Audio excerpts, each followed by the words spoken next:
Hello everyone, and welcome to today's webinar on submitting biosamples to the NCBI database. My name is Bonnie Madak. I will be introducing our presenter today and also going through some of the logistics for the webinar. Our presenter is John Anderson. He has been at NCBI for the last 15 years and has been working on the biosample database for the last 3 to 4 years. The slides are available at the FTP directory that is listed there, or there's a shorter link that is the one.usa.gov/1RBERXX. All of the content, including a video recording, will be available after the webinar via a link on our webinars page, which is shown there on the screen. Anytime you see a bracket, NCBI bracket, you need to replace it with the full web URL as shown in the comment on the screen. Now I'm going to introduce John again, and he will talk about submitting biosamples to NCBI. Good afternoon, everybody. In the last few years, new technologies have made it easier and easier to produce large amounts of sequence data from biological materials. One of the major challenges for NCBI has been to find a way to organize this data to make it accessible and useful to researchers. As part of that effort, we've created a database to collect and store the information about the biological specimens used to create this data.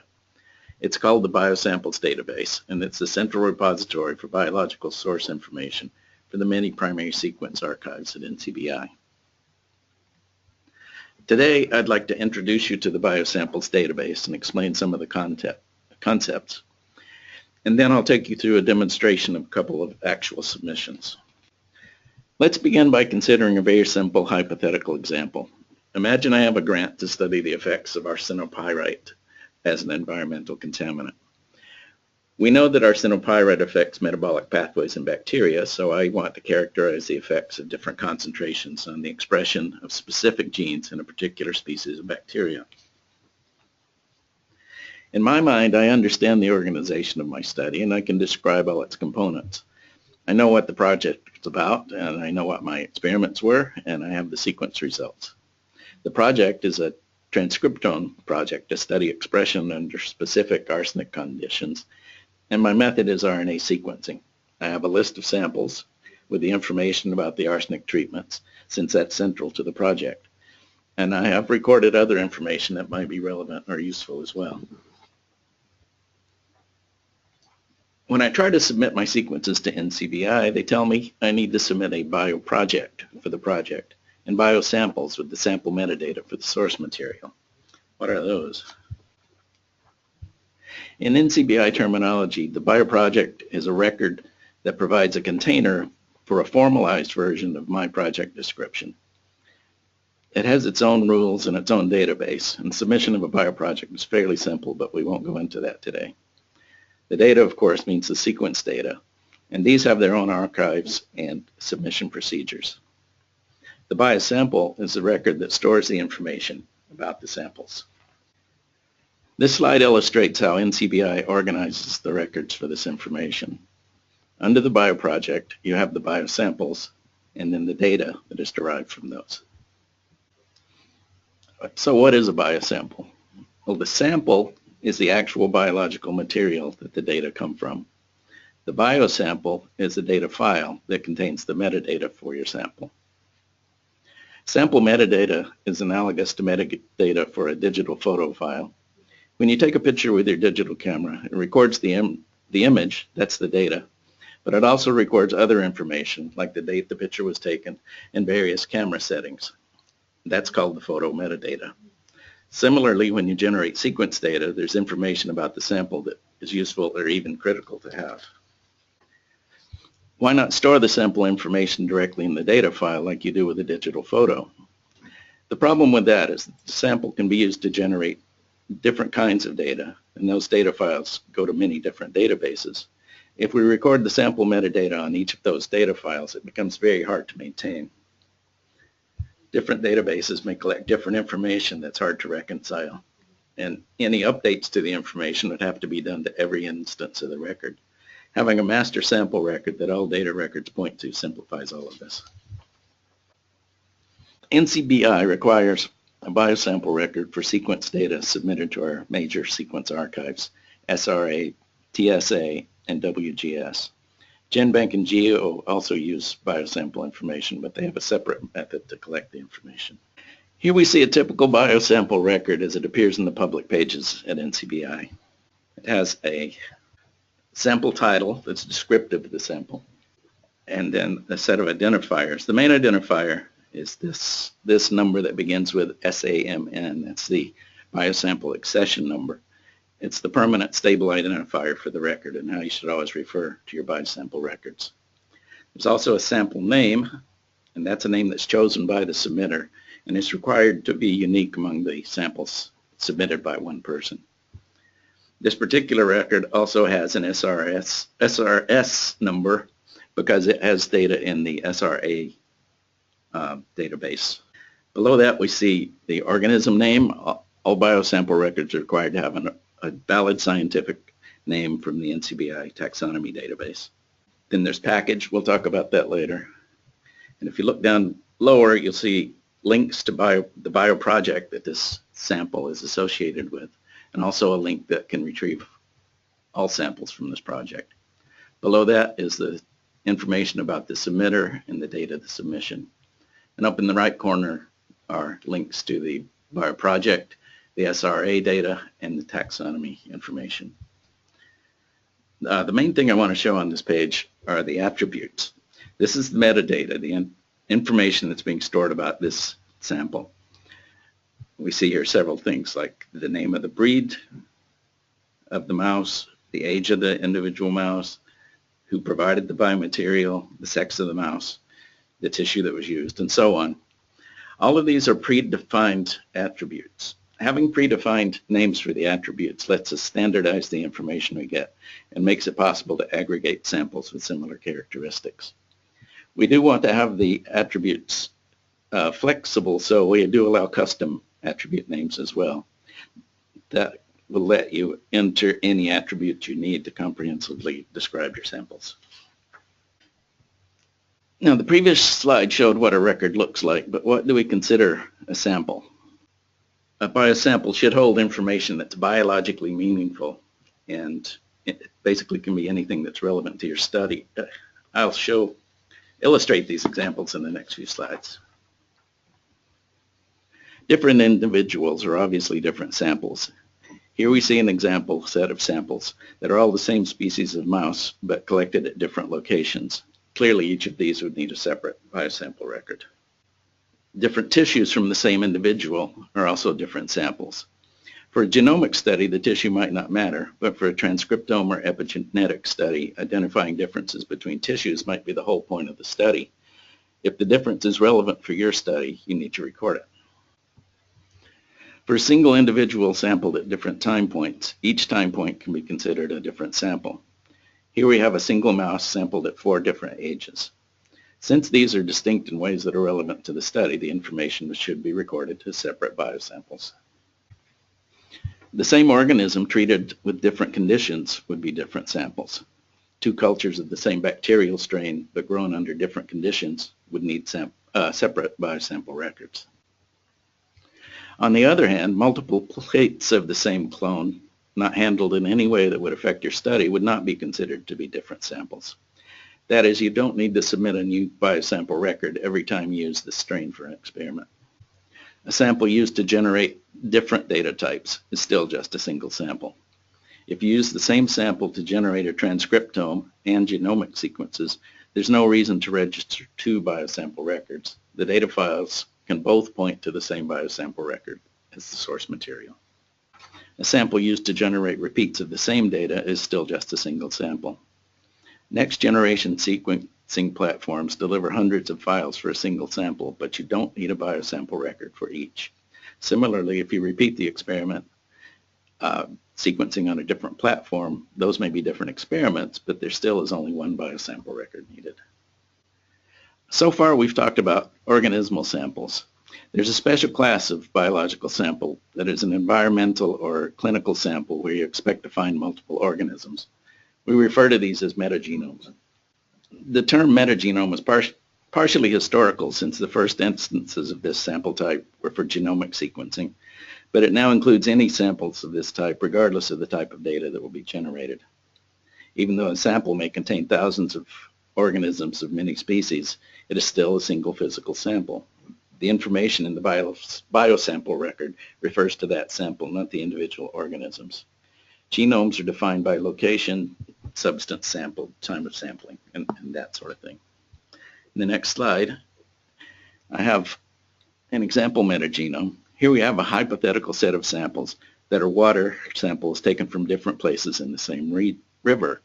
The goal of this study might be to look for differences in bacterial species composition in the different locations.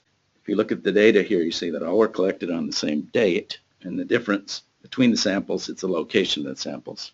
The arrows on the slide show the actual locations that are described in the geographic location information, and also in the sample name, the creek mouth, further up the creek, the shoreline, and the deep water in the center of the river.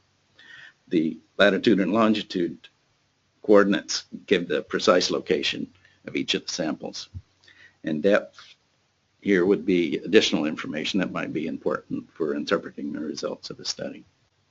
However, metagenome results are not separate biosamples.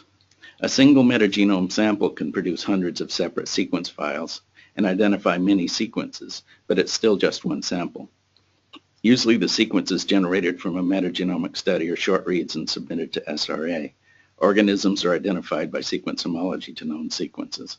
Often identifying the organism present in the sample is the goal of the study.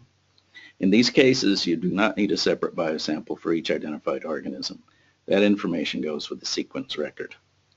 The sequence files derived from the single physical environmental sample would all refer to the same biosample record as the source material. There is an exception to this. If you align enough short reads from a single taxon in your metagenome sample, you may be able to assemble a complete genome for that organism. If you submit that assembly to NCBI, the rules for NCBI genome submission require that you identify the species and register a separate biosample record for the uncultured organism. A note is made on the record that it was derived from the original metagenome sample. In an effort to improve the quality of the information we collect for biosamples, we've organized them into categories based on what type of data we need to collect for each type of sample. Metagenomes are one example of a sample type. The goal is to improve the quality of the information gathered. We use the term sample type synonymously with package, and actually package is a preferred term, and I'll use that from now on.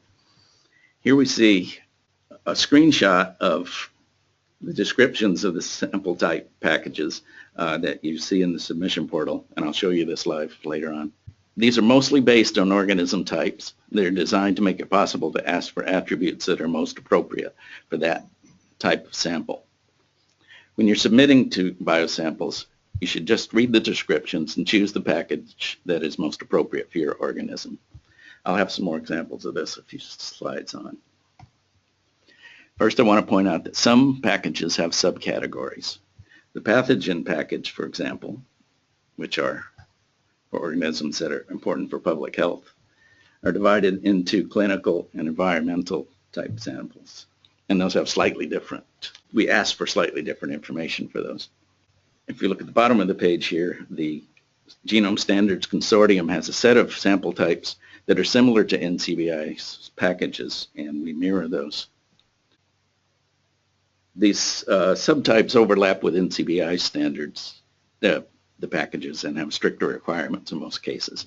If you want to follow the GSC standards and have your records marked MISX compliant, then you should choose one of these packages.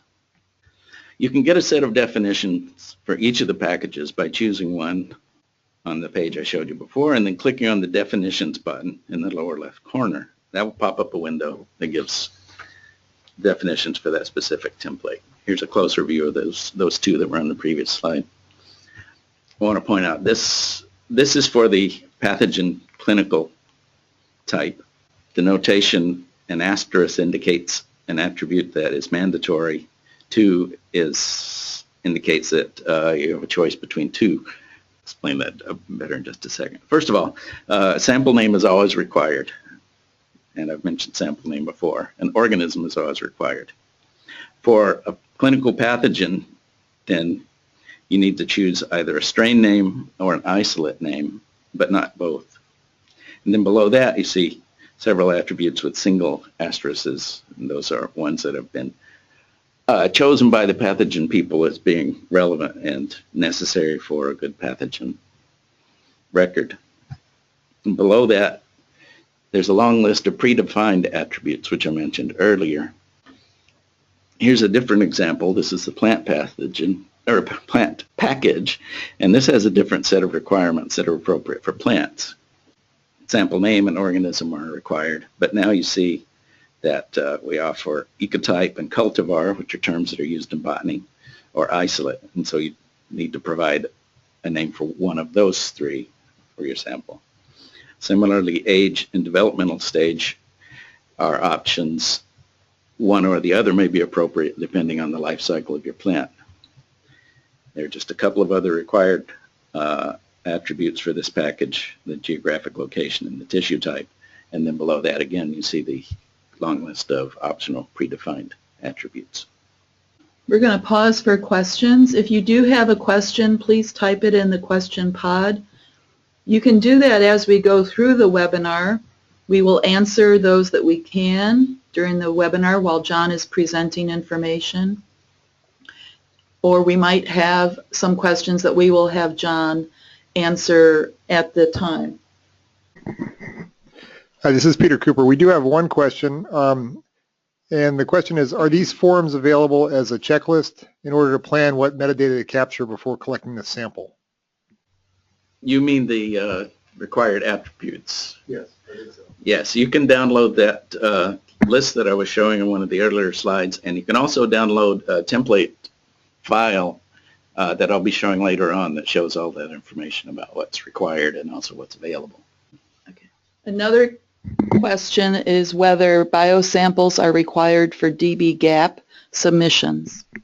Yes, they are, but that's handled through dbGaP. Human samples have special considerations because of privacy concerns, and so those are handled completely by dbGaP, and they handle the submissions for those. And this will be the last question we'll take at this point in the webinar. On one of the first slides, the biosample included as a property RNA sequencing. Is that not a property of the experiment? In general, yeah, that's actually a good question because the biosample should be describing the sample, not the experiment that was conducted on the sample. And so when you submit one, you don't need to specify the experimental type like RNA sequencing. And in fact, we prefer you don't because the same sample could be used for RNA sequencing at one time and DNA sequencing for another time. So if I had it in a slide, that was a mistake. I think the slide was trying to just describe the study itself and not necessarily a characteristic of the biosample record. I see. Yes, that slide, in fact, where it said my method is RNA sequencing, that information is property of the project. I didn't talk about how to, of the bioproject rather, I didn't talk about how to submit bioprojects, but one of the things you do is you choose the method and the scope of the bioproject, and that information goes there. Okay, at this point, I want to switch to a live demonstration of submitting a biosample to NCBI. I have a link here to the submission portal. You can see the URL. This is where you need to go to submit your biosamples. You need to have already created an NCBI username, and so you'll need to then log in.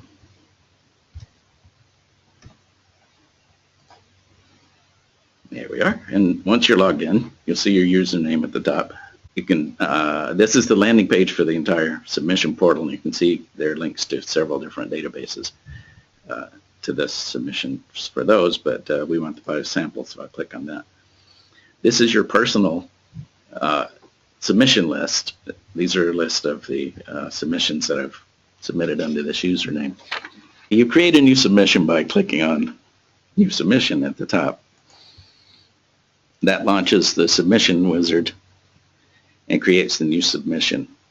You see the submission ID SUB14555545 at the top.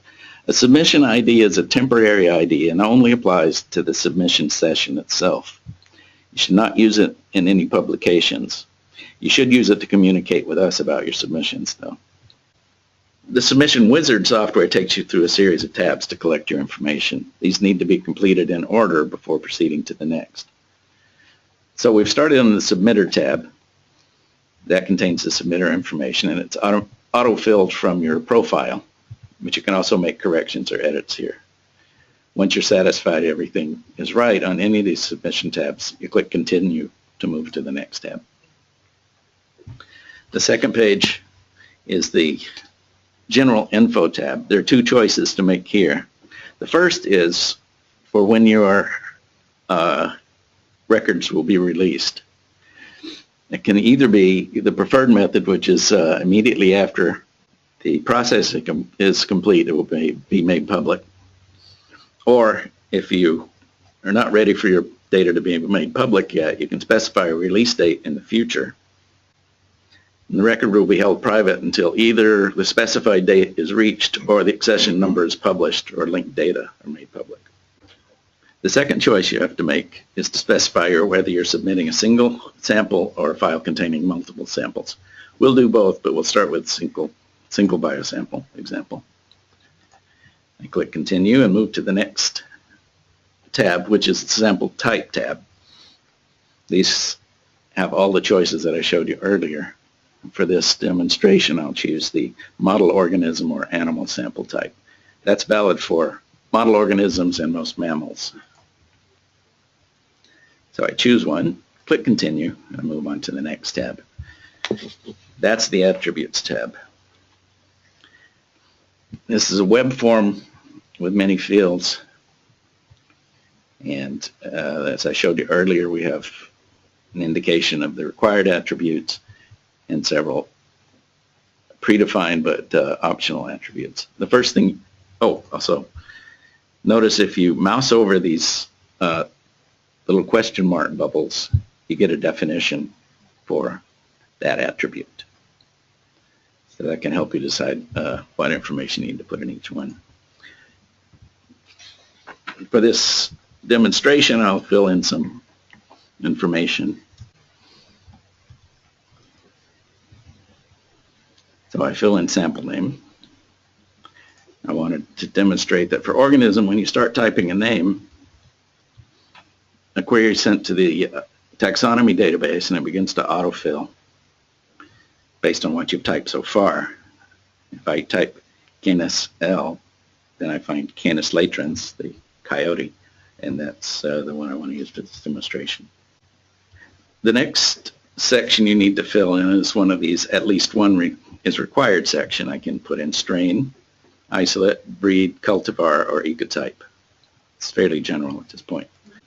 For this organism, I'll just put wild type for the breed. We need to put an age or developmental stage.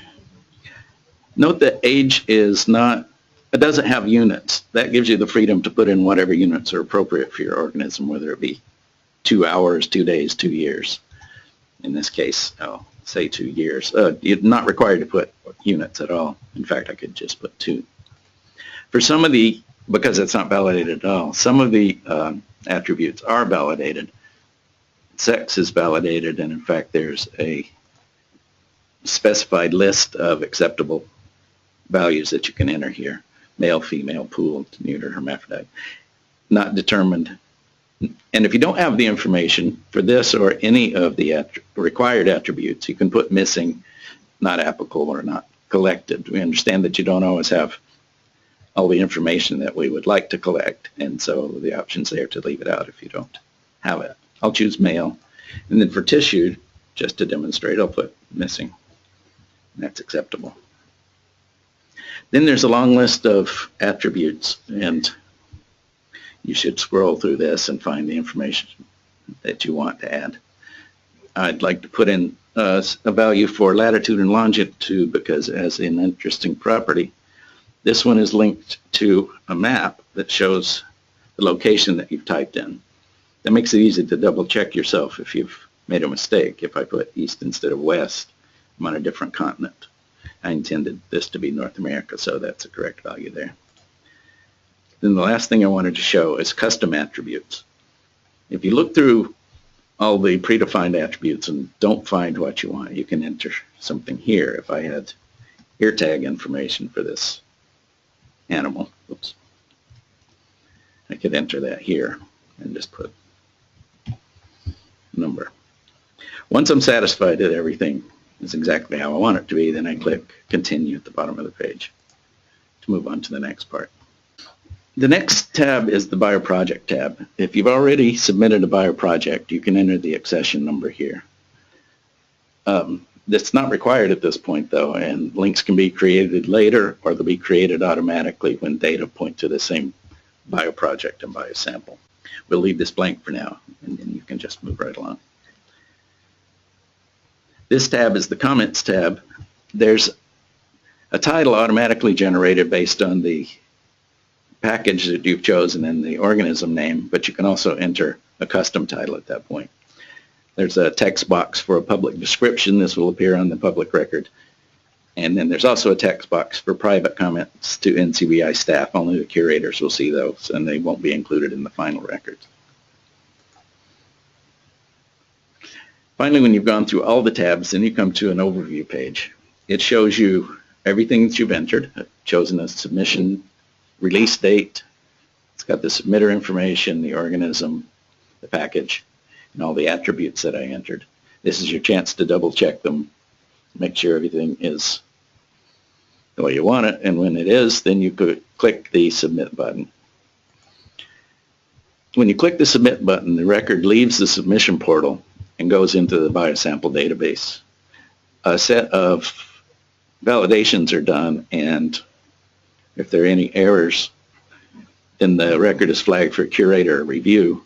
Otherwise, it'll process automatically and be released in just a few minutes.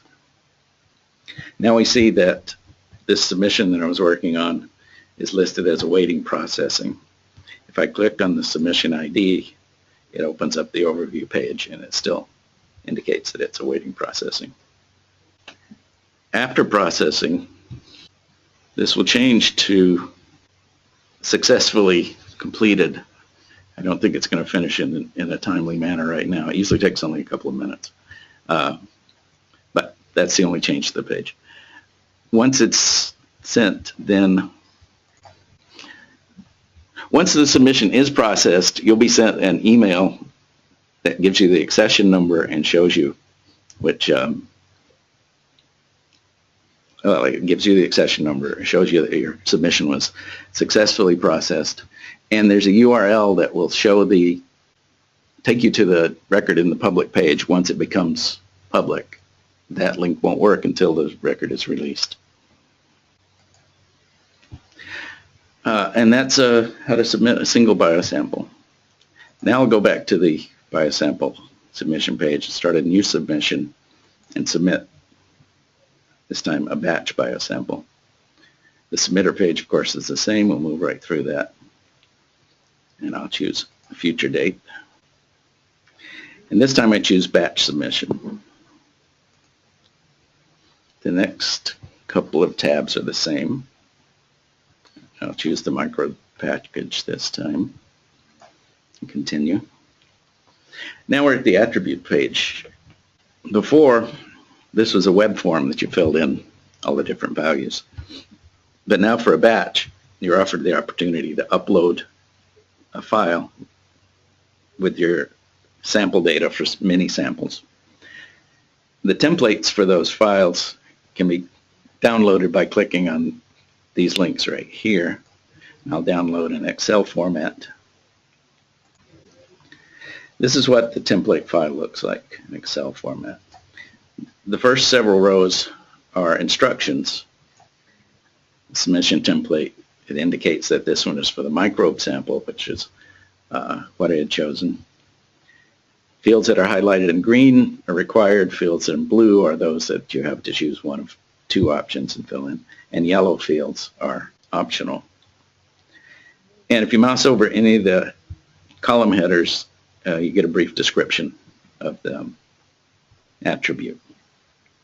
So you would simply enter sample names and all your other information. And here I have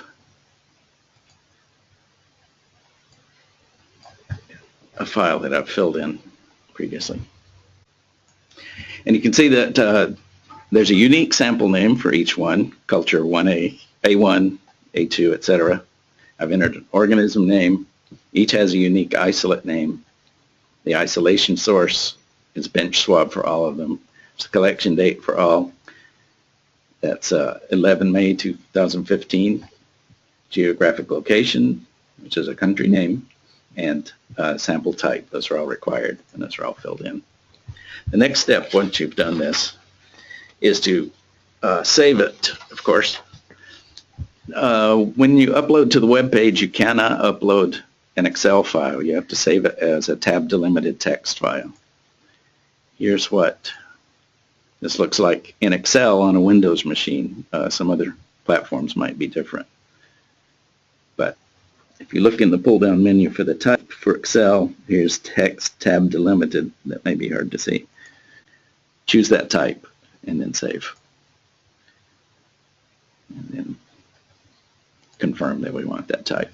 And now I've saved the text version of this file that I'll use to upload. To upload, first you find your file by using Browse. There it is. And here's the file I saved, my upload template, good text. So I open this file. That uploads it to the website, but it's not been processed yet. And by the way, I wanted to point out that if you find you've uploaded the wrong file, or you decide to make a change at some point, you can click the delete button here. It removes that file, and you're free to upload again. So once you've uploaded your file, click continue, and it's processed, and you go on to the rest of the submission, the comments page and the overview page. Now you don't see a list of your attributes because it would be too difficult to show the entire table. You just have your file, and you can look at that file. Then when you're ready, click submit, and it's processed just the same way as the single sample process. Okay, at this point, I want to go back to the slideshow. This is what the overview page looks like once the submission has been successfully processed. And that's what's indicated here. And instead of the single accession number, now you see that it lists 6 objects. Those are the 6 samples that I submitted, and there would be a list of 6 accession numbers. You get an email that shows that same set of accession numbers and also links to the biosamples. Oh, and I forgot to point out earlier that there's a biosample objects file attached to the email, and that has all this information in a text file. And for a batch submission that is beyond a certain size, you might have a batch of hundreds or thousands of samples. That would be too many to display, so all the information is in the biosample objects attachment. All right, that's how to do a single and a batch submission. And now I want to take a few minutes and show some common error messages that you might see. So just a few examples here. In this example, I've changed the file by adding an organism name that's nonsense. It's not a real organism name. It's not in the biosample database. If I save this file and upload it and do the processing, the validator checks the file and issues this warning. Some information here, and then says organism not found, and gives the value of what the organism name was. That caused the problem. This is a warning rather than an error message. Now, warning means that you can proceed. You don't have to correct this possible problem. We make this a warning because we want to allow for people to submit new species or unknown species, or species that just haven't been entered in the taxonomy database yet. So this is a chance to check the spelling. If it's simple misspelling, then you can correct that. But if you have it right, then you can continue, and the submission can be completed, and it will be reviewed by curators and taxonomy assigned, and your samples released with the new name. This is another type of common error that we see. Bad format. Date is one that's commonly entered wrong. Here I've entered the date in the sort of standard American style of month, day, and year, 5/11/2015, for 3 of the samples, and if you look at the last 3, it's 5/22/2015. If I upload that file and submit it, I get 2 types of messages. The first is an error. An error message is for a mistake that you have to correct before you can proceed. So you'd have to go in and correct these dates. The problem here is that this date, 5/11/2015, is ambiguous. You could read that as month, day, so that it's May 11th, or you could read it as day and month, so that it would be November 5th. We can't guess what you meant by that, so you have to go back into your file and correct that. The other set, the 5/22/2015 samples, are unambiguous because there's not a month 22, so it's obvious that the 5 refers to May and 22 is the day. And so the wizard can suggest an autocorrection. When you see this, that means that the format will be automatically changed and doesn't require any further action on your part. And you could, for warnings, you can click continue, but for errors you cannot. Other places that we commonly see mistakes are in lat/lon values and geoloc name values. So those are things to watch out for as well. One more error type I want to point out doesn't apply to single submissions, but only batch submissions. And that's the no unique information error. If you look at this file, I've edited it so that everything except for the sample name is the same across all the samples. If you try to upload this file, you'll get this error message. And this one tends to give users a lot of trouble. This error message indicates that the problem with the submission is that the information in the rows is identical. We implemented this check to try to encourage submitters to include distinguishing metadata in their samples. The information in the sample name and the description and the sample title are not considered because the free text is not part of the controlled vocabulary. The sample names are listed in the error message not because the sample names are wrong, but rather just to indicate which rows have the error. If you see this message, you should go back into your file and add distinguishing information. And so here's what we've done today. I've tried to do an introduction to the BioSample database and explain the terms and the concepts, and shown a submission of a single record, what attributes are, and submission of a batch record, and templates, and talked about error messages. Before we take more questions, I just want to point out some additional resources. NCBI has a YouTube channel, so the link is there. You can also get more documentation and help by going to the BioSample help document. And we have NCBI fact sheets that can be useful for related material. There is a bioproject fact sheet. The NCBI help desk address is info@ncbi. If you have general questions about NCBI resources, you can write a message there. If you have a comment or question about our webinars, you can use the webinars@ncbi address. And if you need help with your BioSample data submission, then please write to biosamplehelp@ncbi.nlm.nih.gov. We do have a few more questions and another earlier question that we had that we want to clarify. So we'll ask those questions now. One of the questions is whether you can reuse a BioSample record to create additional BioSample records. For example, if only the time of a treatment changes, time or treatment changes, and whether you can go back and edit the Excel file after it has been submitted. So I will rephrase this question in the sense of, you've done a biosample submission, you're going to do another biosample submission. The data are basically the same, except perhaps it was the earlier study a month ago, you want to reuse that biosample record to copy or edit it as a template for the new data submission. In the submission portal, you can create a copy of a submission and then use that as a new submission. They'll have most of the information the same. You have to keep in mind that every sample needs a unique sample name, so you'd have to provide a new sample name along with your new information. And the question was, the last part of the question was, could you edit the Excel file? That brings up an important point.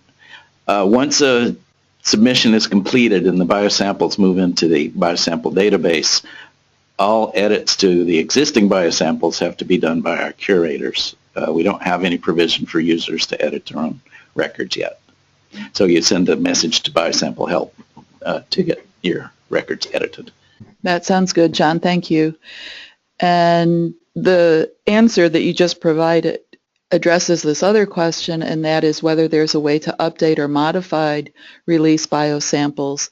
And there is, but it has to be done by NCBI staff. You need to write to biosample help to tell us what you need to have changed. A new question is whether there is a way to submit biosamples using scripts. The Excel sheets and batch submission, is that the only way through Excel spreadsheet, or actually the tab delimited text files? What I was talking about today is using the submission portal to do your submissions.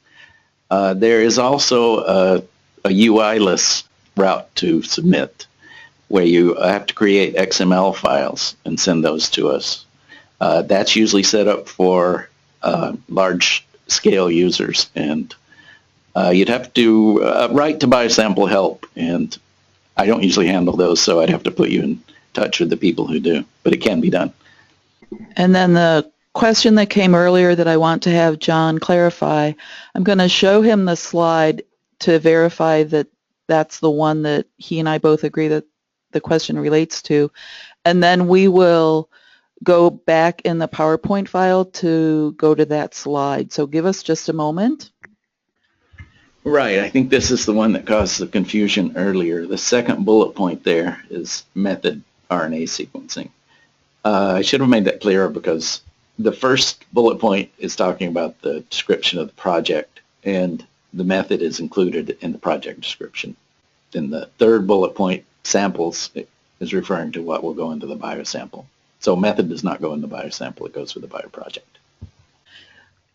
If the person who has asked that question, we may need to have you write to the biosample help address, or to the webinar's address, actually that would be better, to clarify that, because we think we've addressed your question, but we are getting a sense that you still have a remaining question. So that will conclude today's webinar. Thank you very much for attending, and again, if you have any questions about a biosample submission, write to biosample help at NCBI. If you have questions about webinars, go to webinars at NCBI. And if you have other questions or comments about NCBI resources, please write to info@ncbi.nlm.nih.gov. The submission portal URL is listed on the screen, and that is where you will start when you do a biosample submission.